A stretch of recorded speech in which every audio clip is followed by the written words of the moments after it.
Matthieu chapitre 19. Jésus empiré, le divorce et le célibat. Lorsque Jésus eut achevé ses discours, il quitta la Galilée et alla dans le territoire de la Judée au-delà du Jourdain. Une grande foule le suivit, et là il guérit les malades. Les pharisiens l'abordèrent et dirent pour l'éprouver: est-il permis à un homme de répudier sa femme pour un motif quelconque?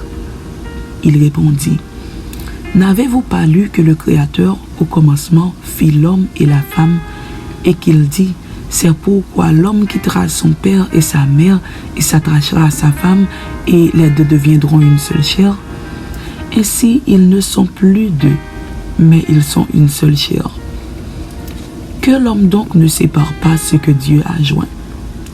Pourquoi donc, lui dirent-ils, Moïse a-t-il prescrit de donner à la femme une lettre de divorce et de la répudier? Il leur répondit: c'est à cause de la dureté de votre cœur que Moïse vous a permis de répudier vos femmes. Au commencement, il n'en était pas ainsi. Mais je vous dis que celui qui répudie sa femme, sauf pour infidélité, et qui en épouse une autre, commet un adultère. Ses disciples lui dirent: si telle est la condition de l'homme à l'égard de la femme, il n'est pas avantageux de se marier. Il leur répondit: tous ne comprennent pas cette parole, mais seulement ceux à qui cela est donné. Car il y a des eunuques qui le sont dès le ventre de leur mère. Il y en a qui le sont devenus par les hommes. Et il y en a qui se sont rendus tels eux-mêmes à cause du royaume des cieux. Que celui qui peut comprendre, comprenne. Les petits-enfants. Alors on lui amena des petits-enfants, afin qu'il leur imposât les mains et pria pour eux. Mais les disciples les repoussèrent.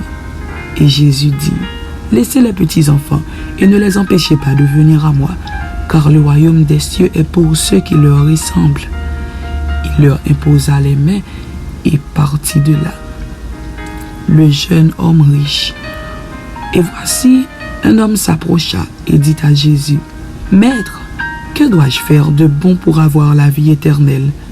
Il lui répondit: pourquoi m'interroges-tu sur ce qui est bon? Un seul est bon. Si tu veux entrer dans la vie, observe les commandements. Lesquels? Lui dit-il.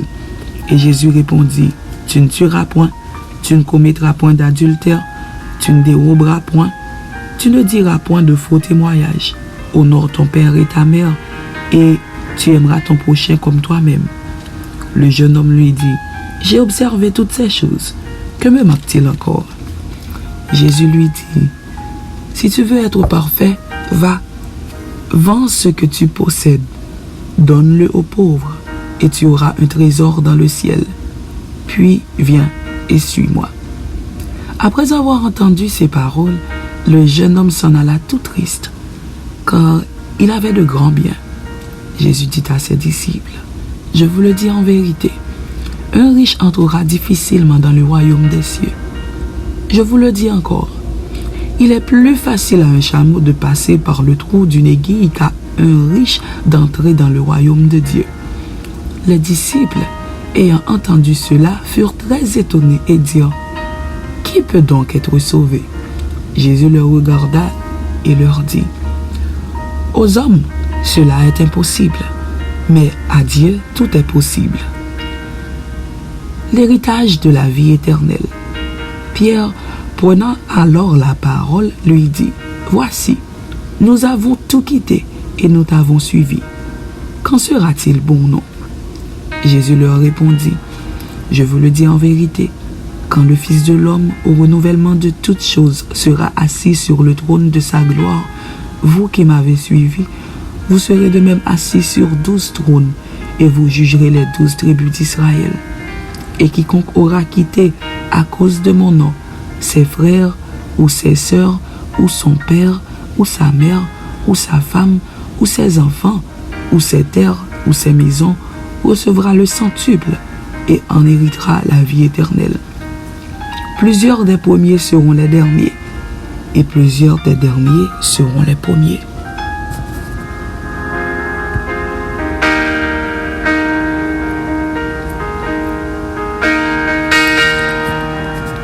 Matthieu chapitre 20. Parabole des ouvriers loués à différentes heures. Car le royaume des cieux est semblable à un maître de maison qui sortit dès le matin afin de louer des ouvriers pour sa vigne. Il convint avec eux d'un denier par jour, et il les envoya à sa vigne. Il sortit vers la 3e heure, et il en vit d'autres qui étaient assis sur la place sans rien faire. Il leur dit, « Allez aussi à ma vigne, et je vous donnerai ce qui sera raisonnable. » Et ils y allèrent. Il sortit de nouveau vers la 6e heure et vers la 9e, et il fit de même. Étant sorti vers la 11e heure, il en trouva d'autres qui étaient sur la place, et il leur dit, « Pourquoi vous tenez-vous ici toute la journée sans rien faire ?»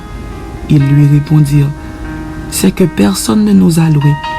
Allez aussi à ma vigne, leur dit-il. » Quand le soir fut venu, le maître de la vigne dit à son intendant, « Appelle les ouvriers et paie-leur le salaire en allant des derniers aux premiers. » Ceux de la 11e heure vinrent et reçurent chacun un denier. Les premiers vinrent ensuite, croyant recevoir davantage, mais ils reçurent aussi chacun un denier. En le recevant, ils murmurèrent contre le maître de la maison et dirent, « Ces derniers n'ont travaillé qu'1 heure, et tu les traites à l'égal de nous, qui avons supporté la fatigue du jour et la chaleur. » Il répondit à l'un d'eux, « Mon ami, je ne te fais pas tort. N'es-tu pas convenu avec moi d'un denier? Prends ce qui te revient et va-t'en. Je veux donner à ce dernier autant qu'à toi. Ne m'est-il pas permis de faire de mon bien ce que je veux?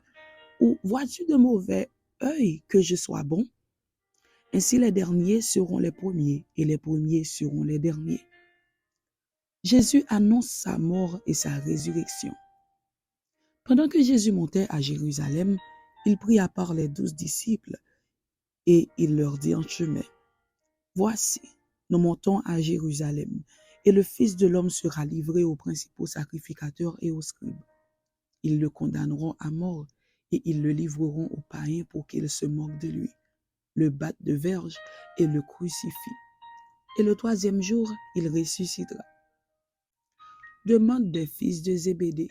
Alors la mère des fils de Zébédée s'approcha de Jésus avec ses fils et se prosterna pour lui faire une demande.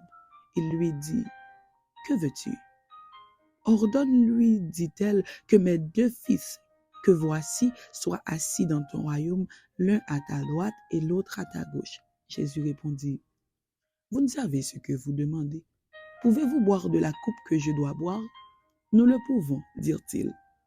Et il leur répondit, « Il est vrai que vous boirez ma coupe, mais pour ce qui est d'être assis à ma droite et à ma gauche, cela ne dépend pas de moi, et ne sera donné qu'à ceux à qui mon Père l'a réservé. » Les 10, ayant entendu cela, furent indignés contre les 2 frères. Jésus les appela et dit, « Vous savez que les chefs des nations les tyrannisent et que les grands les asservissent. Il n'en sera pas de même au milieu de vous, mais quiconque veut être grand parmi vous, qu'il soit votre serviteur. Et quiconque veut être le premier parmi vous, qu'il soit votre esclave. C'est ainsi que le Fils de l'homme est venu, non pour être servi, mais pour servir et donner sa vie comme la rançon de plusieurs. 2 aveugles guéris à Jéricho. Lorsqu'ils sortirent de Jéricho, une grande foule suivit Jésus. Et voici, 2 aveugles, assis au bord du chemin, entendirent que Jésus passait et crièrent, « Aie pitié de nous, Seigneur, fils de David. » La foule les reprenait pour les faire taire, mais ils crièrent plus fort, « Aie pitié de nous, Seigneur, fils de David. » Jésus s'arrêta, les appela et dit, « Que voulez-vous que je vous fasse? » Ils lui dirent, « Seigneur, que nos yeux s'ouvrent. » Ému de compassion, Jésus toucha leurs yeux et aussitôt, ils recouvrèrent la vue et le suivirent. Amen. C'était Matthieu chapitre 19 et Matthieu chapitre 20. Que Dieu vous bénisse. Amen.